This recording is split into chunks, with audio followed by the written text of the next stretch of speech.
نماز اسی طرح سے پڑھو جیسے مجھے پڑھتے ہوئے دیکھتے ہو۔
بندے کا اپنے خالق کے ساتھ رابطہ قائم کرنے والی، زمین پر بسنے والوں کا تعلق آسمان سے جوڑنے والی، دلوں کو سکون اور آنکھوں کو ٹھنڈک بخشنے والی، کلمہ شہادت کے بعد اسلام کے بنیادی ارکان میں دوسرا مقام حاصل کرنے والی، مسلمان کو اللہ عز و جل کے دربار میں دنیا کے مشاغل سے کاٹ کر عبادت الہی کی طرف پھیرنے والی، ذکر و اذکار سے خشوع و خضوع برپا کرنے والی عبادت کا نام نماز ہے۔ نماز مومن کے لیے اس دن کی زاد راہ ہے جس دن مال و اولاد کوئی فائدہ نہ دے گا، صرف وہی کامیاب ہوگا جو اپنے رب کے پاس قلب سلیم لے کر آیا ہوگا۔ اگر تم نے بغیر زاد راہ سفر کیا تو عن قریب ندامت ہوگی۔ کیا تم یہ پسند کرتے ہو کہ اس قوم کے ساتھی بن کر رہو جن کے پاس تو زاد راہ ہو اور تم بغیر زاد راہ کے ہو؟ انسان جب گمراہی کے دلدل میں گرا تو اپنے خالق کی عبادت سے دور ہو گیا اور پھر اوہام و خرافات میں مبتلا ہو کر بتوں اور ان کے مظاہر کی پرستش کرنے لگا، ان کے سامنے اپنی پیشانی ٹیکنے لگا، یہاں تک کہ ایسی چیزوں کی عبادت شروع کر دی جیسے آگ، حیوانات، مجسمے، بارش، شجر و حجر اور بت۔ پیروں فقیروں کو نفع و نقصان کا قادر سمجھنے لگا، جبکہ نفع اور نقصان کا مالک تو صرف اللہ ہے۔ قل اتعبدون من دون الله ما لا يملك لكم ضرا ولا نفعا والله هو السميع العليم قل يا أهل الكتاب لا تغلوا في دينكم غير الحق ولا تتبعوا أهواء قوم قد ضلوا من قبل وأضلوا كثيرا وضلوا عن سواء السبيل۔ اور بے شک یہ پہلی حقیقت ہے۔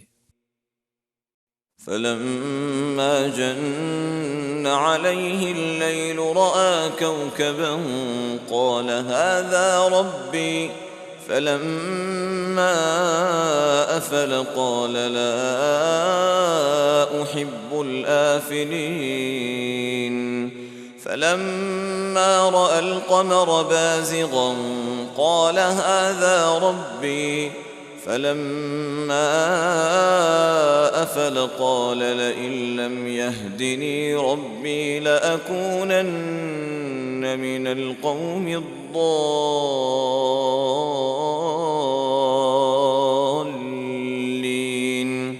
فلما رأى الشمس بازغة قال هذا ربي هذا أكبر فلما أفلت قال يا قوم إني بريء مما تشركون إني وجهت وجهي للذي فطر السماوات والأرض حنيفا وما أنا من المشركين۔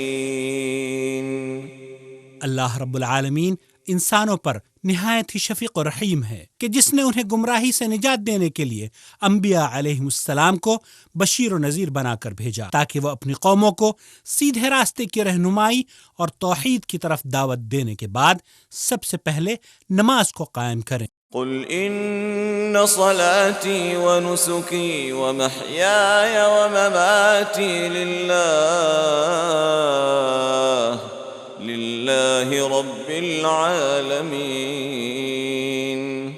حضرت ابراہیم علیہ السلام نے تمام عبادات میں نماز کو سب سے پہلے ذکر کیا ہے۔ یہ بیان کی گئی ہے کہ اس کے ذریعے سے ساری انسانیت کی رہنمائی ممکن ہے۔ ہم مختصر طور پر قرآن کریم کی تاریخی شہادتوں کو پیش کر رہے ہیں جس میں بیان کیا گیا ہے کہ انبیاء علیہم السلام کی شریعتوں، زبانوں اور قوموں کے مختلف ہونے کے باوجود نماز جیسی عبادت سب کے یہاں پائی جاتی ہے۔ ابراہیم علیہ السلام نے یوں دعا کی: ربنا إني أسكنت من ذريتي بواد غير ذي زرع عند بيتك المحرم ربنا ليقيموا الصلاة فاجعل أفئدة من الناس تهوي إليهم وارزقهم من الثمرات لعلهم يشكرون۔ داؤد علیہ السلام: وظن داود أنما فتناه فاستغفر ربه وخر راكعا وأناب۔ زکریا علیہ السلام: فنادته الملائكة وهو قائم يصلي في المحراب۔ شعیب علیہ السلام: قالوا يا شعيب أصلاتك تأمرك أن نترك ما يعبد آباؤنا؟ حضرت موسیٰ علیہ السلام: فاعبدني وأقم الصلاة لذكري۔ عیسیٰ علیہ السلام: وأوصاني بالصلاة والزكاة ما دمت حيا۔ اور حضرت محمد صلی اللہ علیہ وسلم: إن الصلاة كانت على المؤمنين كتابا موقوتا۔ صحیح مسلم میں حضرت انس رضی اللہ تعالی عنہ سے مروی ہے کہ نبی کریم صلی اللہ علیہ وسلم نے فرمایا کہ مجھے براق کے ذریعے لے جایا گیا، اور براق وہ سفید لمبا جانور جو گدھے سے کچھ بڑا اور خچر سے کچھ چھوٹا تھا، جو اپنا قدم انتہائی زمین پر رکھتا تھا۔ نبی کریم صلی اللہ علیہ وسلم نے فرمایا کہ میں اس پر سوار ہو کر بیت المقدس آیا جہاں دیگر انبیاء اکرام موجود تھے۔ پھر میں مسجد میں داخل ہوا اور 2 رکعت نماز ادا کی۔ پھر جب میں باہر نکلا تو جبرائیل علیہ السلام مجھے 7ویں آسمان پر لے جانے کے لیے آ گئے۔ جبرائیل علیہ السلام نے 7ویں آسمان پر پہنچ کر دروازہ کھولنے کے لیے کہا تو دربار نے پوچھا کہ آپ کے ساتھ کون ہیں؟ جواب دیا محمد۔ پس دروازہ ہمارے لیے کھول دیا گیا تو میں نے دیکھا کہ ابراہیم علیہ السلام بیت معمور سے اپنی پشت لگائے بیٹھے ہیں، اور بیت معمور وہ جگہ ہے جس میں ہر دن 70,000 فرشتے داخل ہوتے ہیں، اور پھر ان کی باری نہیں آتی۔ سدرۃ المنتہا تک گیا۔ یہ ایسا درخت ہے جس کے پتے ہاتھی کے کان کے مانند ہیں اور اس کا پھل انگور کی طرح ہے۔ بس اللہ کے حکم سے اس درخت نے مجھے ڈھانپ لیا، اور کسی انسان کے بس کی بات نہیں ہے کہ وہ اس کی خوبصورتی کو بیان کر سکے۔ پھر اللہ نے آپ کو جو کچھ بتانا تھا وہی فرمائی، اور مجھ پر ہر شب و روز میں 50 وقت کی نماز فرض کر دی گئی۔ جب آپ واپس لوٹے تو حضرت موسیٰ علیہ السلام کے پاس سے گزرے تو موسیٰ علیہ السلام نے پوچھا کہ اللہ تعالیٰ نے آپ کی امت پر کیا فرض کیا ہے؟ آپ نے بتایا 50 نمازیں۔ حضرت موسیٰ علیہ السلام نے کہا کہ آپ اللہ تعالیٰ کی طرف واپس جائیے اور اپنی امت کے لیے تخفیف کا سوال کیجیے۔ آپ کی امت اتنے بڑے بوجھ کے اٹھانے کی طاقت نہیں رکھتی، کیونکہ میں بنی اسرائیل کا امتحان لے چکا ہوں۔ آپ واپس گئے اور اپنے رب سے تخفیف کی التجا کی تو 5 نمازیں کم ہو گئیں۔ پھر آپ موسیٰ علیہ السلام کے پاس آئے اور کہا کہ 5 نمازیں کم ہو گئیں۔ تو حضرت موسیٰ علیہ السلام نے فرمایا کہ آپ کی امت اس کی بھی استطاعت نہیں رکھتی، لہذا آپ اپنے رب کے پاس واپس جائیے اور تخفیف کا سوال کیجیے۔ نبی کریم صلی اللہ علیہ وسلم نے فرمایا کہ اس طرح برابر میری آمد و رفت اللہ عز و جل اور موسیٰ علیہ السلام کے درمیان جاری رہی، یہاں تک کہ اللہ تعالیٰ نے صرف 5 وقت کی نمازیں باقی رکھیں، لیکن ایک نماز کا اجر 10 کے برابر ہے، لہذا 5 نمازیں 50 نمازوں کا حکم رکھتی ہیں۔ اس طرح رب السماوات والارض کی جانب سے آسمان میں ہی نماز کی فرضیت ہوئی، اور اسی نے اپنے فرشتوں کو نمازی بندوں پر متعین کر رکھا ہے جو ان پر باری باری اترتے ہیں، جس کے متعلق حضرت ابو ہریرہ رضی اللہ تعالی عنہ سے روایت ہے کہ اللہ کے رسول صلی اللہ علیہ وسلم نے فرمایا، تمہارے اندر رات کو اور دن کو فرشتے باری باری آتے اور جاتے ہیں، اور فجر اور عصر کی نماز میں وہ اکٹھے ہو جاتے ہیں، پھر وہ فرشتے جو تمہارے اندر رات گزارتے ہیں اور پھر چھوڑ جاتے ہیں، بس اللہ تعالیٰ ان سے پوچھتا ہے، حالانکہ وہ خوب جانتا ہے تم نے میرے بندوں کو کس حال میں چھوڑا۔ وہ کہتے ہیں، ہم انہیں نماز پڑھتے ہوئے چھوڑ کر آئے ہیں، اور ہم جب ان کے پاس گئے تھے تب بھی وہ نماز میں مصروف تھے۔ اسے بخاری نے روایت کیا ہے۔ قرآن کریم میں نماز کا ذکر متعدد مقامات پر بیان کیا گیا ہے، اور اس کی وقت پر ادائیگی کے بارے میں خاصی تنبیہ بیان کی گئی ہے، کیونکہ بہت سے لوگ ایسے ہوں گے جنہیں جہنم میں نماز کی ادائیگی نہ کرنے کی وجہ سے ڈال دیا جائے گا۔ ما سلككم في سقر قالوا لم نك من المصلين۔ رسول اکرم صلی اللہ علیہ وسلم نے ارشاد فرمایا، تم میں سے کسی کی بھی نماز اس وقت تک قبول نہیں ہوتی جب تک کہ وضو ٹوٹ جانے کے بعد دوبارہ وضو نہ کر لے۔ نماز کی ادائیگی سے قبل مکمل طہارت کا حاصل کرنا ہر مسلمان پر فرض ہے، اور بعض حالات میں اپنی حاجت کو پوری کرنے کے لیے اسے حمام بھی جانا پڑتا ہے، لہذا ہر مسلمان پر ضروری ہے کہ حمام جانے کے لیے آداب کو سیکھ لے۔ مسلمان کو حمام میں داخل ہوتے وقت اپنا بایاں پیر پہلے داخل کرنا چاہیے اور کہنا چاہیے، بسم اللہ اللہم انی اعوذ بک من الخبث والخبائث۔ حمام سے نکلتے وقت داہنا قدم باہر نکالنا چاہیے اور کہنا چاہیے، غفرانک۔ اے مسلمان بھائی، لوگوں کی نظروں سے دور رہ کر قضاء حاجت کرنی چاہیے، اور کوشش کرنی چاہیے کہ کوئی ایسی چیز ساتھ نہ ہو جس میں اللہ کا ذکر بیان کیا گیا ہو، اور یہ بھی حتی الامکان کوشش کرنی چاہیے کہ پیشاب و خانہ کرتے وقت رخ قبلے کی طرف نہ ہو۔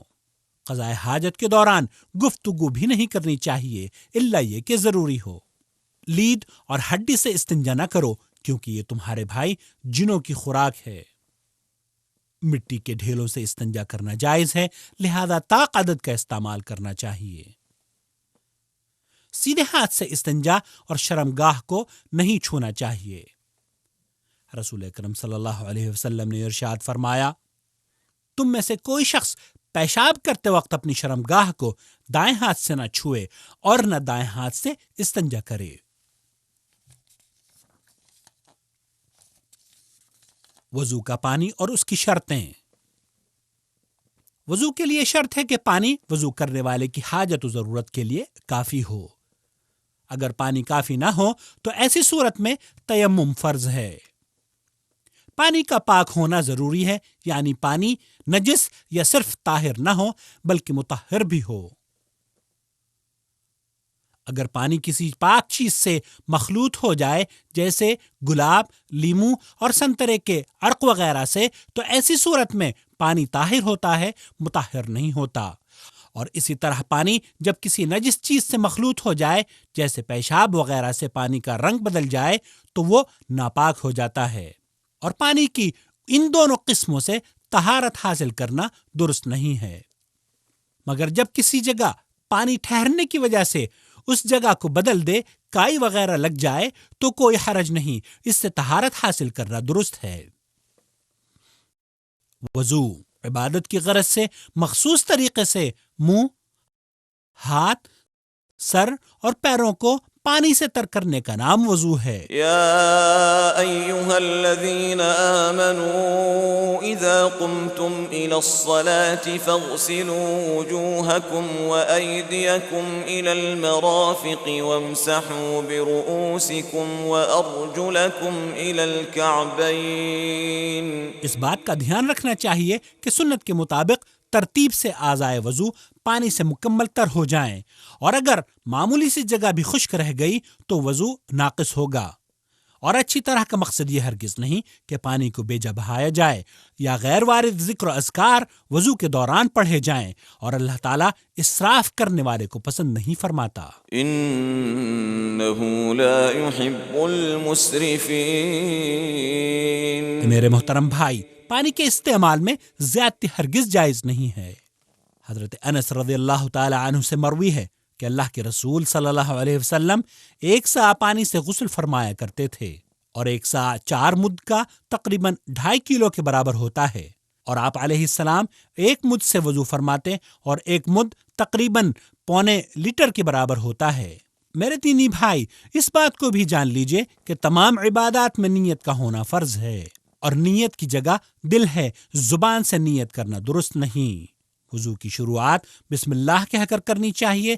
رسول اللہ صلی اللہ علیہ وسلم نے فرمایا، اگر مجھے امت کی تکلیف کا احساس نہ ہوتا تو میں ہر وضو کے ساتھ مسواک کرنے کا حکم دیتا۔ میرے دینی بھائی، وضو سے قبل دونوں ہاتھوں کی کلائیوں کو دھونا سنت ہے، مگر جب نیند سے بیدار ہو تو دونوں کلائیوں کا 3 مرتبہ دھونا واجب ہے، جیسا کہ اللہ کے رسول صلی اللہ علیہ وسلم کا فرمان ہے، جب تم میں سے کوئی شخص اپنی نیند سے بیدار ہو تو اپنا ہاتھ برتن میں نہ ڈالے یہاں تک کہ اسے 3 مرتبہ دھو لے، کیونکہ اسے علم نہیں کہ اس کے ہاتھ نے رات کیسے گزاری۔ بیدار ہو کر سب سے پہلے اس دعا کو پڑھنا چاہیے: الحمد لله الذي أحيانا بعدما أماتنا وإليه النشور۔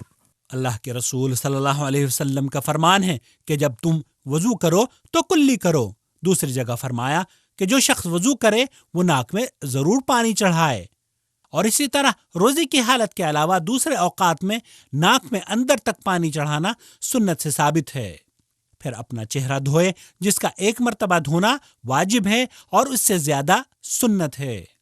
اسی طرح میرے دینی بھائی، یہ بھی جان لیجئے کہ لمبائی میں چہرہ بال کے اگنے کی جگہ سے لے کر داڑھی کی انتہا تک کو کہتے ہیں۔ اسی طرح جب وضو کرنے والا گھنی داڑھیوں والا ہو تو اس کے ظاہری حصے کو دھونا کافی ہے، خلال کرنے کی ضرورت نہیں، اور اگر داڑھی ہلکی ہو اور اندر کی کھال دکھائی دیتی ہو تو چمڑے تک پانی پہنچانے کے لیے خلال کرنا واجب ہے۔ دونوں ہاتھوں کا کوہنیوں تک دھونا۔ چہرہ دھونے کے بعد دونوں ہاتھوں کو کوہنیوں سمیت 1 مرتبہ اچھی طرح سے دھو لینا چاہیے، کیونکہ اللہ کے رسول صلی اللہ علیہ وسلم نے کوہنیوں سمیت اپنے ہاتھوں کو دھویا ہے، اور ہاتھوں اور پیروں کی انگلیوں کا خلال کرنا بھی سنت سے ثابت ہے۔ اور پلاسٹر چڑھے ہوئے ہاتھ پر صرف 1 مرتبہ اوپر سے پورے پلاسٹر پر مسح کرنا کافی ہوگا۔ سر کا مسح۔ حضرت عبداللہ ابن زید رضی اللہ تعالی عنہ سے روایت ہے کہ اللہ کے رسول صلی اللہ علیہ وسلم نے اپنے سر کا مسح پہلے سر کے اگلے حصے سے شروع کیا اور ہاتھوں کو گدی تک لے گئے، پھر پیچھے سے آگے اسی جگہ لے آئے جہاں سے شروع کیا تھا۔ سر کے مسح کے ساتھ دونوں کانوں کا مسح بھی اسی پانی سے ضروری ہے۔ نبی کریم صلی اللہ علیہ وسلم کا فرمان ہے کہ دونوں کان سر ہی کا حصہ ہیں۔ واضح رہے کہ گردن کا مسح کرنا سنت سے ثابت نہیں ہے، اور اگر سر پر عمامہ یا کوئی اور کپڑا ہو تو وضو کرتے وقت ان پر مسح کر سکتے ہیں، اور یہ اس شرط پر جبکہ سر وضو کے بعد ڈھکا ہو۔ حضرت عمر ابن امیہ الضمری رضی اللہ تعالی عنہ فرماتے ہیں کہ میں نے اللہ کے رسول صلی اللہ علیہ وسلم کو موزوں اور عمامے پر مسح کرتے ہوئے دیکھا ہے، اور حضرت عمر رضی اللہ تعالی عنہ فرمایا کرتے تھے کہ جس شخص کو عمامے پر طہارت کا یقین نہ ہو اللہ اسے پاک نہ کرے۔ اس کے بعد دونوں پیروں کو ٹخنوں تک اچھی طرح دھو لینا چاہیے۔ ٹخنا اس ہڈی کو کہتے ہیں جو پنڈلی کے نچلے حصے میں ابھری ہوتی ہے، لہذا پیر کے ساتھ اس کا دھونا بھی واجب ہے۔ اسی طرح خف، چمڑے کا موزہ اور جراب پر مسح کرنا جائز ہے۔ لہذا میرے دینی بھائی، اعضائے وضو میں سے کسی عضو پر معمولی سی جگہ کو بھی چھوڑنے سے بچنا چاہیے، کیونکہ اللہ کے رسول صلی اللہ علیہ وسلم نے ایسے لوگوں کے لیے جو اپنے قدموں میں خشک جگہ چھوڑ دیتے ہیں فرمایا، ایڑیوں والوں کے لیے آگ سے خرابی ہے، پس وضو پوری طرح سے کیا کرو۔ حضرت صفوان ابن عسال رضی اللہ تعالی عنہ سے مروی ہے کہ ہمیں اللہ کے رسول صلی اللہ علیہ وسلم نے حکم دیا کہ اپنے خفین پر مسح کریں، اس شرط پر کہ انہیں وضو کے بعد پہنا ہو، اور آپ نے مسافر کے لیے 3 دن 3 رات اور مقیم کے لیے 1 دن اور 1 رات مسح کرنے کی رخصت عنایت فرمائی، اور ہم انہیں جنابت سے طہارت کے وقت ہی اتارا کرتے تھے۔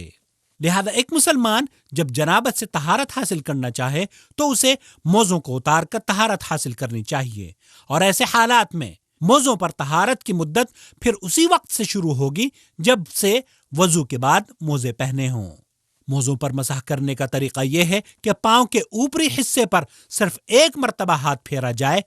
واضح رہے پاؤں کے نچلے حصے پر مسح کرنا غلط ہے۔ اے مسلمان بھائی، کسی ایسی چیز کے جسم پر لگے رہنے سے وضو نہیں ہوتا جس کی وجہ سے پانی جسم کے اعضاء تک نہ پہنچ پاتا ہو، جیسے عورتوں کی نیل پالش، خاص قسم کے پینٹس اور چربی وغیرہ جس سے پانی رک جاتا ہو۔ اور وہ لوگ جو رنگ وغیرہ کے کاموں کو کرتے ہیں انہیں ایسی اشیاء کو صاف کرنے کی کوشش کرنی چاہیے تاکہ جسم پانی سے تر ہو جائے۔ البتہ کوشش کرنے کے باوجود اگر کوئی جگہ ایسی رہ جائے جہاں سے رنگ وغیرہ نہ اترے تو ان کا حکم معذور کا حکم ہوگا، اور انہیں ہر نماز کے لیے الگ وضو کرنی چاہیے۔ تیمم کا بیان۔ وَإِن كُنتُمْ جُنُبًا فَاطَّهَّرُوا وَإِن كُنتُم مَّرْضَىٰ أَوْ عَلَىٰ سَفَرٍ أَوْ جَاءَ أَحَدٌ مِّنكُم مِّنَ الْغَائِطِ أَوْ لَامَسْتُمُ النِّسَاءَ فَلَمْ تَجِدُوا مَاءً فَتَيَمَّمُوا صَعِيدًا طَيِّبًا فَامْسَحُوا بِوُجُوهِكُمْ وَأَيْدِيكُمْ مِنْهُ مَا يُرِيدُ اللَّهُ لِيَجْعَلَ عَلَيْكُمْ مِنْ حَرَجٍ وَلَكِنْ يُرِيدُ لِيُطَهِّرَكُمْ وَلِيُتِمَّ نِعْمَتَهُ عَلَيْكُمْ لَعَلَّكُمْ تَشْكُرُونَ۔ اللہ تعالیٰ نے شریعت اسلام میں بہت سی آسانیاں انسان کے لیے عنایت فرمائی ہیں۔ ان آسانیوں میں سے تیمم بھی ایک عظیم رحمت ہے۔ رسول اللہ صلی اللہ علیہ وسلم نے ارشاد فرمایا، مجھے 5 چیزیں ایسی دی گئی ہیں جو مجھ سے پہلے کسی کو نہیں دی گئی تھیں۔ زمین میرے لیے سجدہ گاہ، اور اگر پانی میسر نہ ہو تو پاک کرنے والی بنائی گئی ہے۔ پس میری امت کا جو انسان نماز کے وقت کو جہاں بھی پالے اسے وہیں نماز ادا کر لینی چاہیے۔ اے مسلمان بھائی، یہ بات بھی جان لیجئے کہ تیمم مقیم اور مسافر دونوں کے لیے پانی نہ ہونے کی صورت میں، یا پانی ناکافی ہونے کی صورت میں، یا اگر کسی بیماری کی یا خوف کی وجہ سے پانی نہ استعمال کر سکتا ہو تو ان حالات میں تیمم جائز ہے۔ تیمم کا طریقہ: بسم اللہ کہہ کر دونوں ہتھیلیوں کو زمین، مٹی یا ریت پر مارے اور ترتیب سے پہلے ہاتھ چہرے پر پھیرے اور پھر داہنے ہاتھ کو بائیں ہاتھ پر اور بائیں ہاتھ کو دائیں ہاتھ پر پھیرے۔ چہرے پر ہاتھ اوپر کی جانب سے نیچے کی طرف پھیرنا چاہیے۔ رسول اللہ صلی اللہ علیہ وسلم نے فرمایا، اگر کوئی شخص مکمل وضو کر کے یہ دعا پڑھ لے، اشہد ان لا الہ الا اللہ وحدہ لا شریک لہ واشہد ان محمدا عبدہ ورسولہ، تو اس کے لیے جنت کے 8 دروازے کھول دیے جاتے ہیں کہ جس سے چاہے داخل ہو جائے۔ اسے صحیح مسلم نے روایت کیا ہے۔ اللہ تعالیٰ کی بے شمار رحمتوں میں سے ایک رحمت مسلمانوں کے لیے اذان بھی ہے، جو 5 وقت انہیں اپنے رب کی عبادت اور فلاح و کامرانی کی طرف دعوت دیتی رہتی ہے۔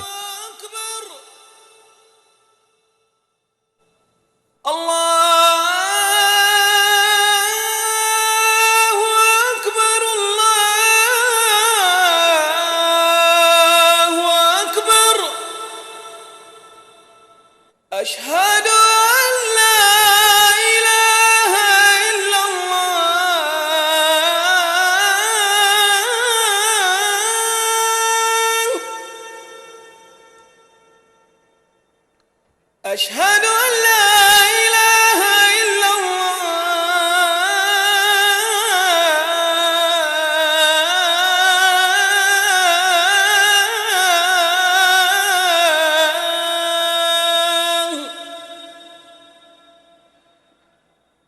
أشهد أن محمد رسول الله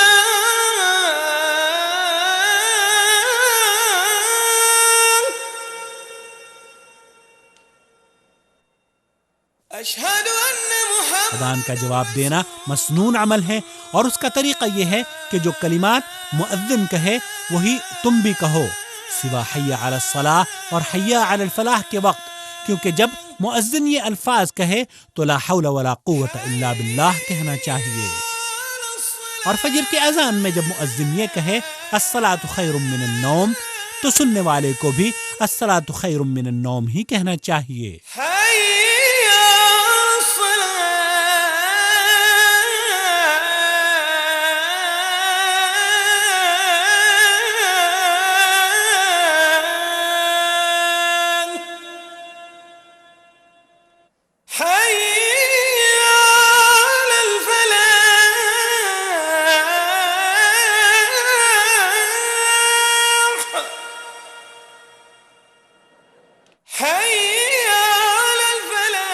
واضح رہے کہ تکبیر کا حکم بھی مثل اذان ہی ہے۔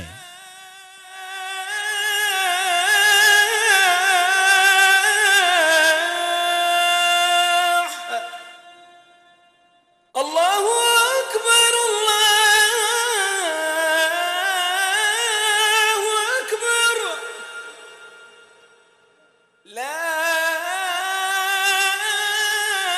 اور اذان سے فارغ ہونے کے بعد مؤذن اور سننے والوں کو چاہیے کہ نبی کریم صلی اللہ علیہ وسلم پر درود بھیجیں۔ حضرت جابر رضی اللہ تعالی عنہ سے روایت ہے، نبی کریم صلی اللہ علیہ وسلم نے ارشاد فرمایا، جس شخص نے اذان سن کر یہ کلمات کہے اللہم رب هذه الدعوة التامة والصلاة القائمة آت محمدا الوسيلة والفضيلة وبعثه مقاما محمودا الذي وعدته، تو قیامت کے دن ان کی سفارش کرنا میرے ذمہ ہوگی۔ اسے بخاری نے روایت کیا ہے۔ نماز، رسول اکرم صلی اللہ علیہ وسلم نے نماز کو جنت میں جانے کی ضمانت قرار دیا ہے۔ اللہ کے رسول صلی اللہ علیہ وسلم کے فرمان کے مطابق قیامت میں سب سے پہلے نماز کا ہی سوال ہوگا، اور اگر نماز سنت کے مطابق درست ہوئی تو بندہ کامیاب و کامران ہوگا، اور اگر نماز سنت کے مطابق نہ ہوئی تو ناکام و نامراد ہوگا۔ نماز بذات خود جتنی اہم ہے اس کا طریقہ بھی اتنا ہی اہم ہے۔ نماز مسلمان پر ہر حال میں فرض ہے، چاہے وہ بیمار ہو، مسافر ہو، مقیم ہو، امن و امان کی حالت میں ہو یا خوف کی، حتیٰ کہ دشمن سے لڑائی کے وقت یہ تو مجاہدین سے بھی ساقط نہیں ہوتی۔ اللہ تعالیٰ نے ان لوگوں پر نماز فرض کی ہے جن پر مندرجہ ذیل شرائط پوری ہوتی ہوں۔ اسلام، کیونکہ کافر سے اس کا کوئی عمل قابل قبول نہیں۔ عاقل، انسان کا عاقل ہونا، کیونکہ اللہ کے رسول صلی اللہ علیہ وسلم نے ارشاد فرمایا کہ 3 طرح کے اشخاص سے قلم کو اٹھا لیا گیا ہے: سویا ہوا شخص جب تک کہ وہ بیدار نہ ہو جائے، دوسرا بچہ جب تک کہ وہ بالغ نہ ہو جائے، اور تیسرا وہ شخص جو مجنون ہو جب تک کہ اسے عقل نہ آ جائے۔ بلوغیت، نبی کریم صلی اللہ علیہ وسلم نے بچوں کو نماز کی ترغیب دلانے کے لیے بلوغیت سے قبل حکم دیا تاکہ وہ نماز کا صحیح طریقہ سیکھ لیں۔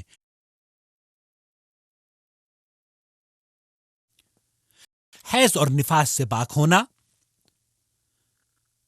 دخول وقت سے قبل نماز قبول نہیں ہوتی۔ اللہ عز و جل کا ارشاد گرامی ہے، ان الصلاة كانت على المؤمنين كتابا موقوتا۔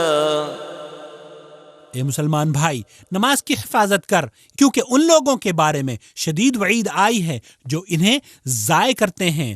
قال تعالى فويل للمصلين الذين هم عن صلاتهم ساهون۔ اور اللہ کے نبی صلی اللہ علیہ وسلم نے فرمایا، ہمارے اور منافقوں کے درمیان فرق نماز ہے، جس نے نماز چھوڑ دی پس اس نے کفر اختیار کیا۔ ہر مسلمان کے لیے نماز ادا کرنے سے پہلے مندرجہ ذیل چیزوں کی تیاری ضروری ہے۔ نمبر 1، کپڑا، بدن اور جائے نماز پاک ہو۔ نمبر 2، پاک لباس کے ذریعے سطر پوشی واجب ہے۔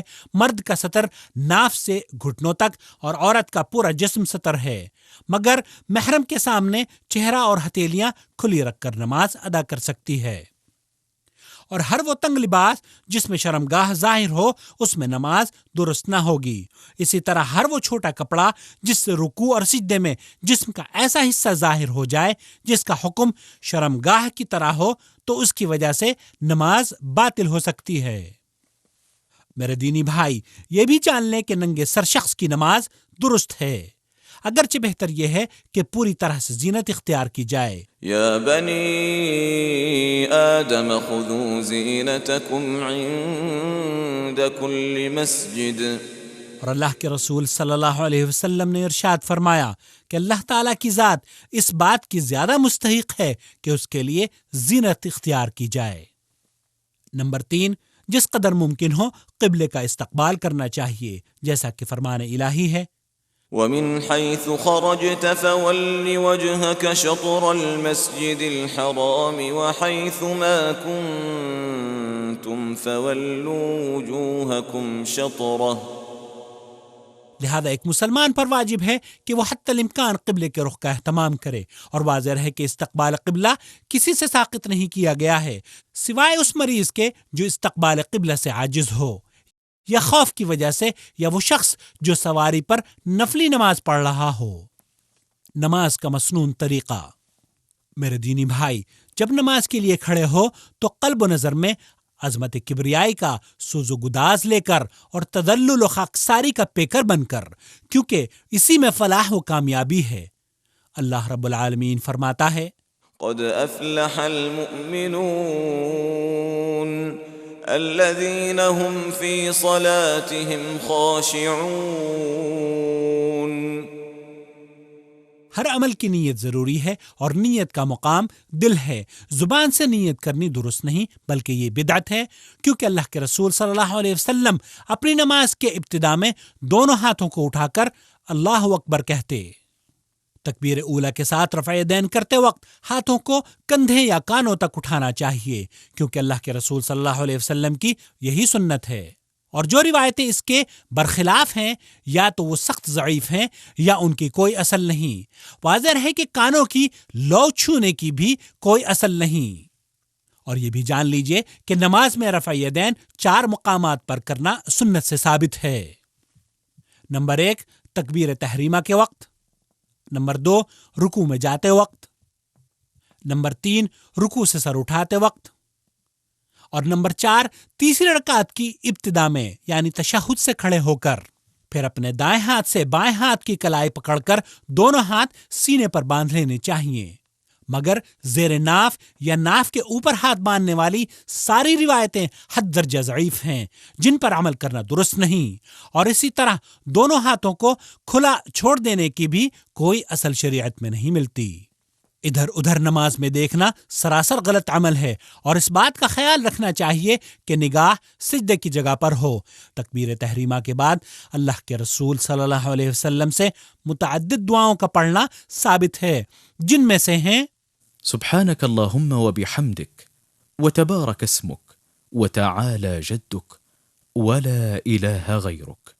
حضرت ابو ہریرہ رضی اللہ تعالی عنہ فرماتے ہیں، رسول اللہ صلی اللہ علیہ وسلم تکبیر تحریمہ کے بعد قرات شروع کرنے سے پہلے تھوڑی دیر خاموش رہتے۔ میں نے عرض کیا، میرے ماں باپ آپ پر قربان، اس خاموشی میں آپ کیا پڑھتے ہیں؟ آپ صلی اللہ علیہ وسلم نے فرمایا، میں یہ دعا پڑھتا ہوں، اللهم باعد بيني وبين خطاياي كما باعدت بين المشرق والمغرب، اللهم نقني من خطاياي كما ينقى الثوب الأبيض من الدنس، اللهم اغسلني من خطاياي بالثلج والماء والبرد۔ اس کے بعد اعوذ باللہ من الشیطان الرجیم پڑھنے کے بعد سورہ فاتحہ پڑھنی چاہیے، کیونکہ اللہ عز و جل ارشاد فرماتا ہے، فَإِذَا قَرَأْتَ الْقُرْآنَ فَاسْتَعِذْ بِاللَّهِ مِنَ الشَّيْطَانِ الرَّجِيمِ۔ اور اس بات کو دھیان سے سماعت فرما لیجئے کہ سورہ فاتحہ امام، مقتدی اور منفرد سب پر پڑھنا ضروری ہے، اس کے پڑھے بغیر نماز نہیں ہوتی۔ رسول اکرم صلی اللہ علیہ وسلم نے ارشاد فرمایا، جس شخص نے نماز میں سورہ فاتحہ نہیں پڑھی اس کی نماز نہیں۔ اسے بخاری نے روایت کیا ہے۔ سورہ فاتحہ کی اہمیت کو مد نظر رکھتے ہوئے صحیح قرات آپ کے لیے پیش خدمت ہے۔ بسم اللہ الرحمن الرحیم، الحمد للہ رب العالمین، الرحمن الرحیم، مالک یوم الدین، إياك نعبد وإياك نستعين، اهدنا الصراط المستقيم، صراط الذين أنعمت عليهم غير المغضوب عليهم ولا الضالين۔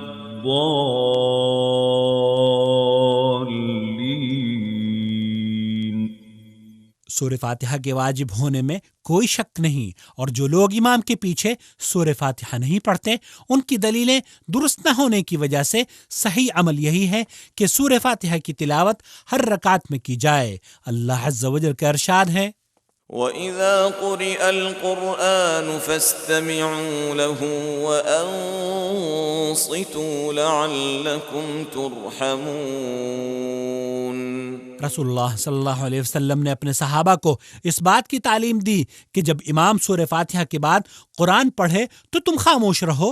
سورہ فاتحہ کو امام کے پیچھے ساتھ ساتھ یا سکتات میں پڑھا جا سکتا ہے، البتہ نبی کریم صلی اللہ علیہ وسلم سے ثابت نہیں کہ آپ نے سورہ فاتحہ کی قرات کے بعد طویل وقفہ کیا ہو۔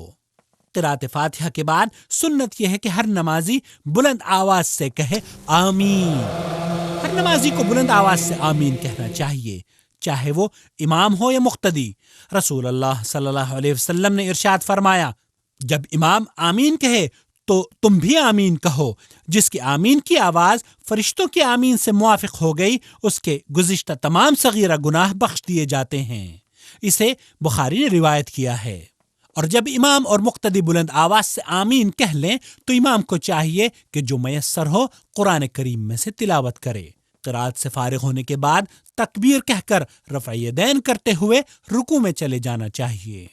رکوع کہتے ہیں آگے کی جانب پشت کے ساتھ سر اور گردن کو اس طرح جھکا لینا کہ ہاتھ گھٹنے پر پہنچ جائیں، کیونکہ نبی کریم صلی اللہ علیہ وسلم جب رکوع کرتے تو اپنی پشت کو گردن اور سر کے ساتھ برابر رکھتے اور پشت اس قدر سیدھی رکھتے کہ اگر ایک پیالہ پانی رکھ دیا جائے تو وہ کسی طرف بھی مائل نہ ہو۔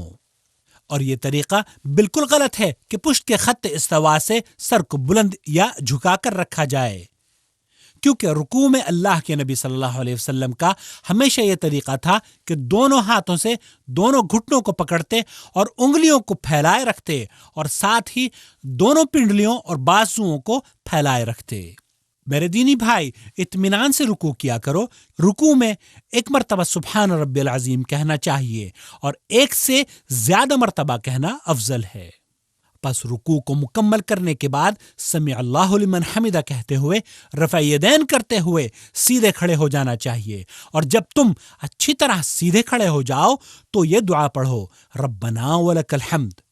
اتنا کہنا کافی ہے، لیکن اگر مزید پڑھنا چاہو تو یہ دعا بھی اس کے ساتھ پڑھنا افضل ہے۔ ربنا ولك الحمد ملء السماوات والأرض وملء ما بينهما وملء ما شئت من شيء بعد۔ یہاں ربنا ولک الحمد کے ساتھ والشکر کہنے کی زیادتی کی کوئی اصل نہیں۔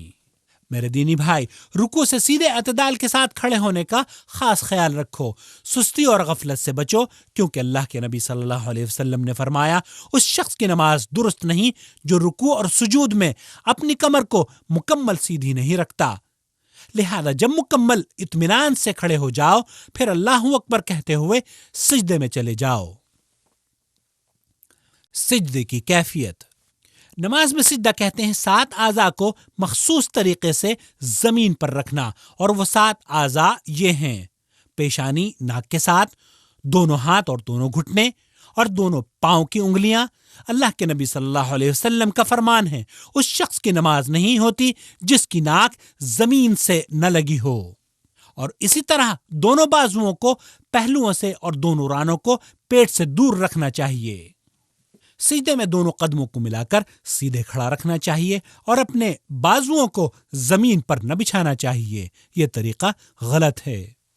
اللہ کے رسول صلی اللہ علیہ وسلم نے ارشاد فرمایا کہ سجدہ اطمینان سے کرو، اور تم میں سے کوئی شخص اپنے بازوؤں کو کتے کی طرح نہ بچھائے۔ اسے بخاری و مسلم نے روایت کیا ہے۔ واضح رہے کہ عورتوں کو بھی بازوؤں کو زمین پر نہیں بچھانا چاہیے۔ اللہ کے رسول صلی اللہ علیہ وسلم نے سجدے میں کوے کی طرح چونچ مارنے سے منع فرمایا ہے۔ لہذا سجدے میں نہایت ہی اطمینان و سکون سے تسبیح بیان کرنی چاہیے، اور کم از کم 1 مرتبہ سبحان ربی الاعلیٰ کہنا لازم ہے، اور تسبیح کا 1 سے زیادہ مرتبہ بیان کرنا افضل عمل ہے۔ اس لیے میرے دینی بھائی، سجدے میں کثرت سے دعا کرو، کیونکہ اللہ کے رسول صلی اللہ علیہ وسلم نے فرمایا، بندہ سجدے کی حالت میں اپنے رب سے سب سے زیادہ قریب ہوتا ہے۔ اسی طرح مریض کے سجدہ کرنے کے لیے کسی چیز کا بلند کر دینا تاکہ وہ اس پر سجدہ کرے غلط ہے، اس لیے کہ تکلف اور حرج میں پڑنے کی ضرورت نہیں، بلکہ ایک مسلمان پر ضروری یہ ہے کہ حرج و مشقت میں پڑے بغیر اپنی طاقت و وسعت کو مد نظر رکھتے ہوئے نماز ادا کرے جس کا وہ مکلف ہے۔ دونوں سجدوں کے درمیان بیٹھنا واجب ہے۔ نبی کریم صلی اللہ علیہ وسلم پہلے سجدے سے سر اٹھا کر نہایت آرام و اطمینان سے بیٹھتے کہ جسم کی ساری ہڈیاں اپنی جگہ پر آ جاتی، پھر دوسرا سجدہ کرتے۔ اور نبی کریم صلی اللہ علیہ وسلم 2 سجدوں کے درمیان جب بیٹھتے تو اپنے بائیں کولہے پر بیٹھ جاتے اور اپنے دائیں پیر کو کھڑا رکھ کر اس کی انگلیوں کو قبلہ رخ رکھتے، اور اپنے ہاتھوں کو اپنی رانوں پر اس طرح رکھتے کہ ان کا رخ قبلے کی جانب ہو، اور یہ دعا پڑھتے، رب اغفر لی۔ اور کبھی کبھی نبی کریم صلی اللہ علیہ وسلم یہ دعا بھی پڑھا کرتے تھے، اللہم اغفر لی وارحمنی واجبرنی واہدنی وارزقنی۔ میرے دینی بھائی، یہ جان لو کہ جس طرح 2 سجدوں کے درمیان جلسے میں بیٹھا جاتا ہے، ٹھیک اسی طرح تشہد اولیٰ اور جلسہ استراحت میں بھی بیٹھا جاتا ہے۔ نبی کریم صلی اللہ علیہ وسلم جب نماز کی پہلی اور تیسری رکعت میں ہوتے تو دوسرے سجدے کے بعد تھوڑی دیر سیدھے بیٹھتے، پھر قیام کے لیے کھڑے ہوتے۔ اور اے میرے دینی بھائی، دونوں قدموں کو زمین پر کھڑا کر کے کولہوں کو زمین پر رکھ کر بیٹھنے سے بچو، کیونکہ نبی کریم صلی اللہ علیہ وسلم نے اس قسم کی بیٹھک کو ایقاع سے تعبیر کیا ہے اور اس سے منع فرمایا ہے، لیکن اپنے دونوں قدموں کو کھڑا کر کے اپنی ایڑیوں پر بیٹھنا سنت سے ثابت ہے۔ اسی طرح جو لوگ پیر پر پیر رکھ کر اس طرح بیٹھتے ہیں وہ لوگ غلطی کرتے ہیں۔ میرے دینی بھائی، نبی کریم صلی اللہ علیہ وسلم دوسری رکعت کے بعد پہلے تشہد میں دایاں پاؤں کھڑا رکھتے اور بائیں پر بیٹھتے۔ دوسرے یا آخری تشہد میں دایاں پاؤں کھڑا کر کے بائیں کو دائیں پنڈلی کے نیچے سے نکال کر بیٹھنے کو تورک کہتے ہیں، اور تورک کرنا افضل ہے۔ نبی کریم صلی اللہ علیہ وسلم تشہد میں شہادت کی انگلی کو مسلسل حرکت دیا کرتے تھے، اور آپ کا فرمان مبارک ہے کہ شہادت کی انگلی کا ہلانا شیطان کو تلوار مارنے سے زیادہ سخت لگتا ہے۔ نبی کریم صلی اللہ علیہ وسلم اپنی نگاہ کو انگلی پر رکھتے تھے اور حرکت دیتے رہتے تھے اور دعا مانگتے رہتے، اور صحابہ اکرام انگلی سے اشارہ نہ کرنے پر ملامت اور نکیر فرمایا کرتے تھے۔ نبی کریم صلی اللہ علیہ وسلم کے بعد صحابہ یہ کہتے ہیں کہ اللہ کے رسول صلی اللہ علیہ وسلم ہمیں تشہد کی دعا اس طرح سے سکھایا کرتے تھے جس طرح ہمیں قرآن سکھاتے، لہذا ہم آپ کی خدمت میں تشہد کی مسنون دعا پیش کر رہے ہیں جو نبی کریم صلی اللہ علیہ وسلم نے اپنے صحابہ کو سکھلائی۔ التحيات لله والصلوات والطيبات، السلام عليك أيها النبي ورحمة الله وبركاته، السلام علينا وعلى عباد الله الصالحين، أشهد أن لا إله إلا الله وأشهد أن محمدا عبده ورسوله۔ درود شریف کا پڑھنا۔ تشہد کی دعا سے فراغت کے بعد رسول اکرم صلی اللہ علیہ وسلم درود و سلام پڑھا کرتے تھے اور اپنے صحابہ کو بھی پڑھنے کی تعلیم دیتے۔ لہذا ہر مسلمان کو چاہیے کہ درود ابراہیمی کو سیکھ لے اور اچھی طرح ان الفاظ کو یاد کر لے۔ اللهم صل على محمد وعلى آل محمد كما صليت على إبراهيم وعلى آل إبراهيم إنك حميد مجيد. اللهم بارك على محمد وعلى آل محمد كما باركت على إبراهيم وعلى آل إبراهيم إنك حميد مجيد. اس کے بعد نبی کریم صلی اللہ علیہ وسلم سے مختلف دعاؤں کا پڑھنا ثابت ہے، جو چاہے دعا کرے۔ واضح رہے نماز کے دوران اردو زبان میں دعا کرنا جائز نہیں، لہذا ایک مسلمان کو چاہیے کہ جو دعائیں اللہ کے رسول صلی اللہ علیہ وسلم سے ثابت ہوں انہیں یاد کر لے اور ان میں ترمیم بھی نہ کرے۔ تشہد میں دعائیں قبول ہوتی ہیں۔ اللہ کے پیارے رسول صلی اللہ علیہ وسلم تشہد میں 4 چیزوں سے پناہ ضرور مانگتے اور اس دعا کو ضرور پڑھا کرتے تھے۔ اللهم إني أعوذ بك من عذاب جهنم وأعوذ بك من عذاب القبر وأعوذ بك من فتنة المسيح الدجال وأعوذ بك من فتنة المحيا والممات۔ اسلامی بھائیوں اور بہنوں، سلام پھیرنا نماز کا رکن ہے، اس کے بغیر نماز درست نہیں ہوگی۔ نبی کریم صلی اللہ علیہ وسلم پہلے اپنے دائیں سلام پھیرتے اور کہتے السلام علیکم ورحمۃ اللہ، اور کبھی کبھی السلام علیکم ورحمۃ اللہ وبرکاتہ، پھر بائیں سلام پھیرتے اور کہتے السلام علیکم ورحمۃ اللہ۔ واضح رہے نبی کریم صلی اللہ علیہ وسلم سے سلام کے بعد اجتماعی دعا کرنے کا ثبوت نہیں ملتا۔ میرے دینی بھائی، جس طرح نبی کریم صلی اللہ علیہ وسلم نے نماز ادا کی ہے ویسے ہی ادا کرو۔ بعض لوگ نماز میں ایسے اقوال و افعال کا التزام کرتے ہیں جس کی شریعت میں کوئی حیثیت نہیں۔ ان اقوال و افعال میں سے بعض مندرجہ ذیل ہیں: سلام پھیرتے وقت داہنے ہاتھ سے اشارہ کرنا، سلام پھیرتے وقت بائیں ہاتھ سے شمال کی جانب اشارہ کرنا، سلام پھیرتے وقت سر کو نیچے کی جانب ہلا کر سلام پھیرنا، جبکہ اللہ کے رسول صلی اللہ علیہ وسلم نے اس کو منع فرمایا ہے۔ اور بعض لوگوں کو تو اتنی عجلت ہوتی ہے کہ ایک ہی سلام کے بعد فرار ہونے کی کوشش کرتے ہیں، جس کا منظر خاص طور پر خانہ کعبہ میں حجر اسود کے قریب دیکھنے میں آتا ہے۔ یہ اعمال غلط ہیں، کیونکہ اللہ کے رسول صلی اللہ علیہ وسلم نماز کے اخیر میں دونوں جانب سلام پھیرا کرتے تھے، اور جو یہ کہتے ہیں کہ ایک سلام بھی جائز ہے، ان کا یہ کہنا غلط ہے، کیونکہ یہ صریح صحیح احادیث کی مخالفت ہے۔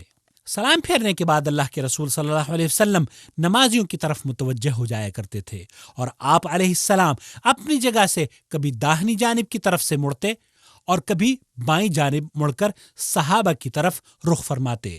نماز کے بعد امام کا اپنی جگہ بیٹھے رہنا اور مقتدیوں کو دعائیں کروانا ثابت نہیں، بلکہ امام کو دائیں بائیں جانب گھوم کر رخ نمازیوں کی طرف کر لینا چاہیے۔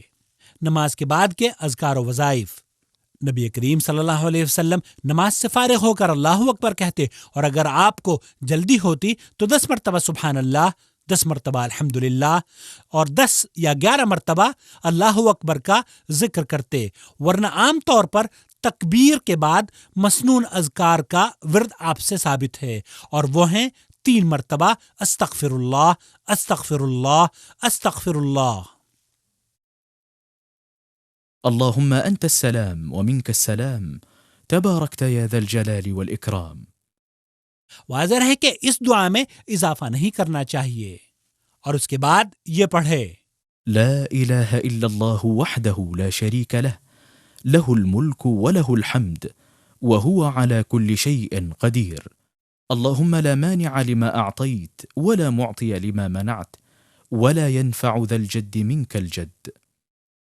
اور اس کے بعد یہ پڑھے لا إله إلا الله وحده لا شريك له له الملك وله الحمد وهو على كل شيء قدير ولا حول ولا قوة إلا بالله ولا نعبد إلا إياه له النعمة وله الفضل وله الثناء الحسن لا إله إلا الله مخلصين له الدين ولو كره الكافرون۔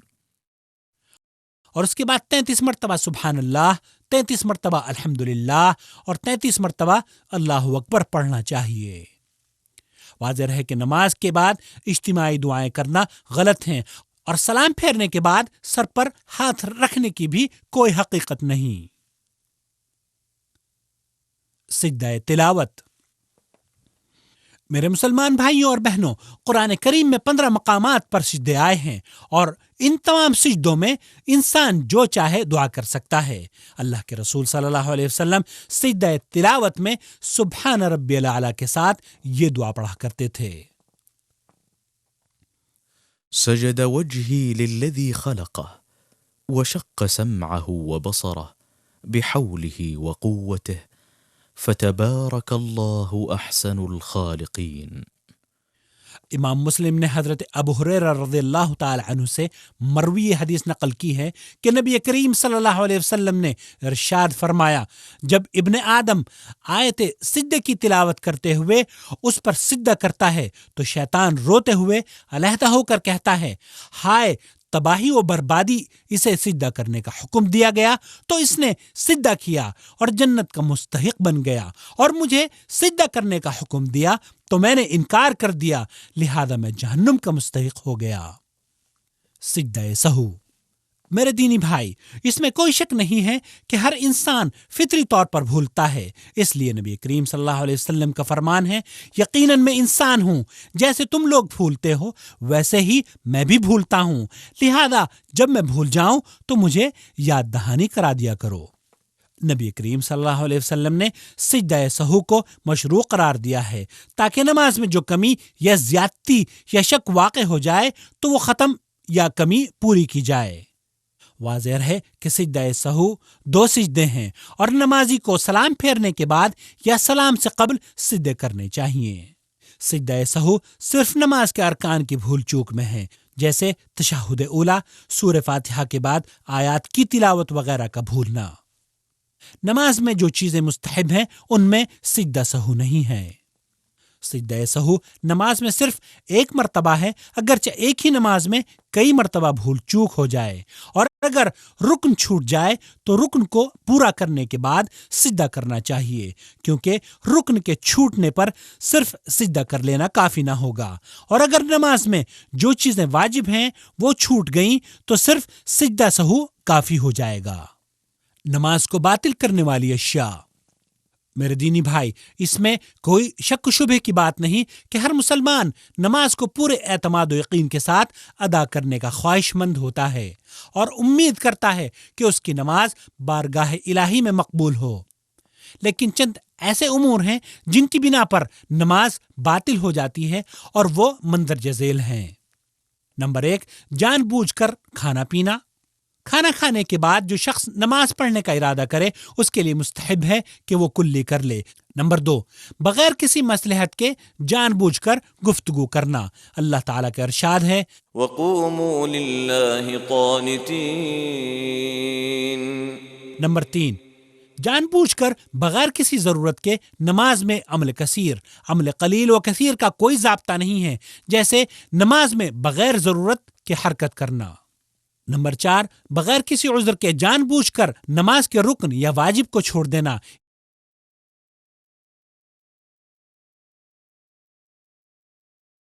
نمبر 5، نماز میں ہنسنا۔ مریض کی نماز۔ میرے دینی بھائی، اللہ نے اپنے بندوں کو اس بات کا مکلف نہیں کیا جس کی وہ طاقت نہیں رکھتے۔ فرمان الہی ہے، لا يكلف اللہ نفسا الا وسعها۔ اللہ نے ہر اس چیز کو ناپسند فرمایا ہے جس کے ایک انسان طاقت نہیں رکھتا، لہذا ایسا مریض جو پانی کے استعمال سے تکلیف محسوس کرتا ہو اسے تیمم کرنا چاہیے، اور جب مریض بذات خود طہارت حاصل نہیں کر سکتا ہو تو اس کے لیے جائز ہے کہ معاون کی مدد سے طہارت حاصل کرے، اور اگر معاون نہ ملے اور خود طہارت حاصل کرنے کی طاقت نہ ہو تو بغیر طہارت کے نماز ادا کر سکتا ہے۔ میرے دینی بھائی، نبی رحمت صلی اللہ علیہ وسلم نے یہ وضاحت فرمائی ہے کہ تکلیف میں قدرت ہی اصل ہے، لہذا آپ نے فرمایا کھڑے ہو کر نماز پڑھو، اگر کھڑے ہونے کی قدرت نہیں تو بیٹھ کر نماز پڑھو، اور اگر بیٹھ کر نماز پڑھنے کی طاقت نہیں ہے تو پہلو کے بل نماز پڑھو۔ کھڑے ہونے کی طاقت نہیں ہے تو بیٹھ کر نماز ادا کرنی چاہیے، خواہ زمین پر بیٹھو یا کرسی پر۔ اگر رکوع و سجود کرنے کی طاقت نہ ہو تو سر کے اشارے سے رکوع و سجود کرنا چاہیے، سجدہ کرنے کے لیے اشارہ کرنا چاہیے اور رکوع کرنے کے لیے جھک جانا چاہیے۔ اگر ان دونوں کی ادائیگی پر قدرت نہ ہو تو نماز کے ارکان کو آنکھوں کے اشاروں سے ادا کرنا چاہیے۔ رکوع کے لیے آنکھوں کو تھوڑا سا بند کر دینا چاہیے، جبکہ سجدے کے لیے دونوں آنکھوں کو زیادہ بند کر دینا چاہیے۔ اور یہ بات بھی جان لیں کہ بے ہوش نمازوں پر ان نمازوں کی قضا واجب ہے جو نماز بے ہوشی کی حالت میں فوت ہو گئی ہیں۔ بے ہوش مریض کا حکم سونے والے کے حکم کے مترادف ہے۔ اگر بے ہوشی کی مدت طویل ہو اور اگر قضا نمازوں کا پورا کرنا اس پر شاق گزرے تو اس صورت میں قضا نمازیں ساقط ہو جائیں گی۔ اور بعض لوگوں نے قضائے عمری کا مسئلہ جو بنایا ہوا ہے، واضح رہے قضائے عمری کی کوئی حیثیت نہیں، اور اگر مریض پہلو کے بل نماز پڑھتا ہے تو اپنا چہرہ قبلہ رخ کرے، اور اگر سیدھا لیٹ کر نماز پڑھتا ہے تو اپنے پیر قبلے کی طرف رکھے۔ حالت نماز کی وہ غلطیاں جن سے ہر مسلمان کو بچنا چاہیے۔ میرے دینی بھائیوں اور بہنوں، یہاں چند ایسی غلطیاں ذکر کی جا رہی ہیں جو نمازیوں سے سرزد ہوتی ہیں اور ان سے نماز متاثر ہوتی ہے۔ نمبر 1، بغیر سترے کے نماز کا ادا کرنا۔ نبی کریم صلی اللہ علیہ وسلم کا ارشاد ہے، جب تم میں سے کوئی شخص نماز پڑھے تو سترہ رکھ لے، نماز کے لیے سترہ واجب ہے۔ نمبر 2، نماز میں تکبیر، ذکر و اذکار اور قرات زبان کو حرکت دے کر نہ پڑھنا۔ اگر کوئی شخص صرف دل سے ادا کرتا ہے تو ایسے شخص کو قاری نہیں کہیں گے۔ نمبر 4، 4 مقامات پر اللہ اکبر کہتے وقت رفع یدین نہ کرنا۔ نمبر 4، سجدے کے مقام کو دیکھنے کے بجائے آسمان کی طرف دیکھنا۔ نبی کریم صلی اللہ علیہ وسلم نے دھمکی بھرے الفاظ میں یوں ارشاد فرمایا، وہ لوگ جو نماز میں آسمان کی طرف دیکھتے ہیں باز آ جائیں ورنہ اللہ ان کی بصارت سلب کر لے گا۔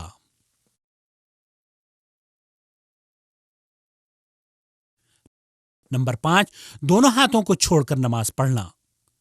نمبر 6، نماز میں اپنی دونوں آنکھوں کو بند رکھنا۔ نمبر 7، بعض اعضائے سجود کو زمین پر نہ رکھنا، جیسے سجدہ کرتے وقت اپنے دونوں قدموں کو اٹھائے رکھنا یا ناک زمین سے مس نہ کرنا۔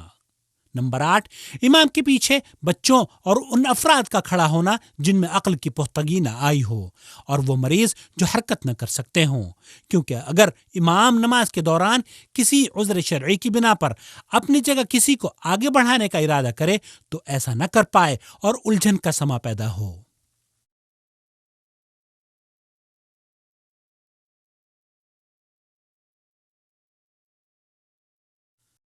نمبر 9، بعض لوگوں کا یہ عمل کہ جماعت میں شامل ہونے کے لیے جب وہ امام کو سجدے یا قاعدے میں پاتے ہیں تو نماز میں شامل نہیں ہوتے، یہاں تک کہ امام دوسری رکعت کے لیے کھڑا ہو جاتا ہے، جبکہ حکم یہ ہے کہ جس حال میں امام کو پاؤ اس کے ساتھ جماعت میں شامل ہو جاؤ۔ نمبر 10، صحیح طور پر تکبیر کا زبان سے نہ کہنا۔ واضح رہے ایسی جگہوں پر نماز کا پڑھنا بھی غلط ہے جہاں قبر ہوں۔ عورتوں کی نماز کی کیفیت۔ میرے اسلامی بھائیوں اور بہنوں، یہ جان لیجئے کہ نماز کے اوصاف اور اس کے متعلقات میں مرد اور عورتیں باہم شریک ہیں، ان کے درمیان کوئی فرق نہیں سوائے چند مقامات کے جو مندرجہ ذیل ہیں۔ نمبر 1، اگر عورت عورتوں کی امامت کرتی ہے تو صف سے نکل کر آگے نہیں بڑھے گی بلکہ پہلی صف کے وسط میں کھڑی ہو کر امامت کرے گی۔ نمبر 2، جب امام غلطی کرے، امام سے سہو ہو جائے تو امام کو بتانے کے لیے ایک ہاتھ کو دوسرے ہاتھ پر ماریں گی جبکہ مرد سبحان اللہ کہیں گے۔ نمبر 3، جب عورتیں مردوں کی موجودگی میں نماز ادا کریں تو اپنے دونوں بازوؤں، دونوں رانوں وغیرہ کو پھیلانے میں مبالغہ نہ کریں کیونکہ اس سے بے پردگی کا اندیشہ ہے۔ ہاں، اگر عورت تنہا نماز پڑھتی ہے یا 2 عورتوں کے ساتھ باجماعت نماز ادا کرتی ہے تو نماز کے ان تمام اوصاف کا التزام ضروری ہے جو نبی کریم صلی اللہ علیہ وسلم سے وارد ہیں۔ نمبر 4، عورت کو حالت نماز میں بدن کی ستر پوشی واجب ہے، چہرہ اور دونوں ہتھیلیوں کے علاوہ۔ اے اللہ کے بندوں، آپ نے یہاں نبی کریم صلی اللہ علیہ وسلم کی نماز کا پیارا نمونہ دیکھ لیا ہے۔ ہماری آپ سے نہایت ہی خلوص سے یہ درخواست ہے کہ آپ اپنی نمازیں اپنے پیارے رسول صلی اللہ علیہ وسلم کے نمونے کی روشنی میں پڑھیں، تاکہ ان نورانی نمازوں کو آپ اللہ کے یہاں قبول پائیں۔ اور اگر نمونے کے مطابق آپ کو نماز پڑھتے ہوئے دیکھ کر کوئی نکتہ چینی کرے یا احادیث رسول کے مقابل بزرگوں اور ائمہ کے اقوال پیش کرے تو آپ اس کی نادانی سے اجتناب کرتے ہوئے عمل بالحدیث پر کاربند رہیں، کیونکہ جس طرح نبی کریم صلی اللہ علیہ وسلم کی ذات روئے زمین کے تمام بزرگوں اور اماموں سے اعلیٰ و ارفع ہے، اسی طرح آپ کی تعلیم اور طریقہ بھی روئے زمین پر تمام طریقوں سے اعلیٰ و ارفع ہے۔ امام ابن قیم رحمۃ اللہ علیہ کے اس قول کو یاد رکھیں، نماز روزی کا باعث ہے، صحت کی محافظ ہے، تکالیف کو دور کرتی ہے، بیماریوں کو بھگاتی ہے، دل کو قوت عطا کرتی ہے، چہرے پر نور لاتی ہے، قوی کو مضبوط کرتی ہے، روح کو غذا فراہم کرتی ہے، قلب کو منور کرتی ہے، نعمت کی محافظ ہے، برکت لاتی ہے، شیطان کو دور بھگاتی ہے، رحمان سے قریب کرتی ہے۔ اور آخر میں نبی کریم صلی اللہ علیہ وسلم کے اس فرمان کو یاد رکھیں، روز قیامت بندے سے سب سے پہلے نماز کے متعلق سوال ہوگا۔ اگر یہ مرحلہ ٹھیک رہا تو دیگر اعمال صحیح رہیں گے، اور اگر نماز میں گڑبڑ ہوئی تو دیگر سارے اعمال خراب ہو جائیں گے۔ اے اللہ کے بندوں، ہمیں امید ہے کہ اس کیسٹ کا اختتام آپ کے لیے نئی زندگی کی ابتدا ہوگی، لہذا اب ویسے ہی نماز پڑھو جیسے نبی کریم صلی اللہ علیہ وسلم نے نماز ادا کی ہے۔ نماز اسی طرح پڑھو جس طرح مجھے پڑھتے ہوئے دیکھتے ہیں۔